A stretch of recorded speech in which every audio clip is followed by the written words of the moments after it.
কি দুঃখে কষ্টে জীবন থেকে পালিয়ে বাঁচার চেষ্টা করছেন? প্রিয় ভাই, জীবন থেকে পালিয়ে বাঁচা যায় না। জীবনে সমস্যা থাকবেই, যদি পারেন নিজেই সমাধান করেন, নয়তো চুপ করে সময়ের উপর সবকিছু ছেড়ে দিন। এই পৃথিবীর দুঃখ কষ্ট অথবা সুখ কোনোটাই চিরস্থায়ী নয়। আর এজন্যই মহান প্রভু কোরআনে বলেছেন, নিশ্চয়ই কষ্টের সাথে স্বস্তি রয়েছে।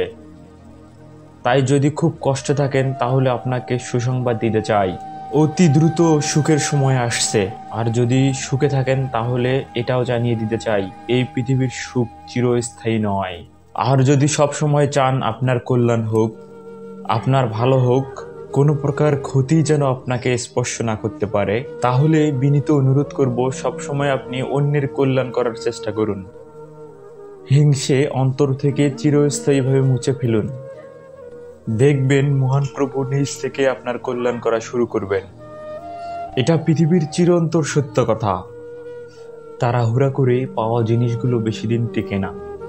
রাতারাতি আঙ্গুল ফুলে কলা গাছ হওয়া যায়, সেগুন বা গর্জন গাছ হওয়া যায় না।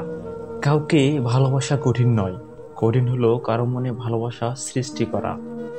পারফেক্ট সময় আসবে এটা ভেবে বসে থাকবেন না। খারাপ সময়গুলোকে নিজ থেকেই পারফেক্ট বানানোর চেষ্টা করুন। তাহলে দেখবেন জীবনটা অনেক সুন্দর হয়ে গেছে, কখনো কোনো কষ্ট আর থাকবে না। চিনি আর লবণ দেখতে কিন্তু একই রকম, পার্থক্য শুধু স্বাদে। তেমনি জীবনে চলার পথে সবগুলো মানুষ দেখতে একই রকম মনে হবে, কিন্তু পার্থক্যটা শুধু আচরণে।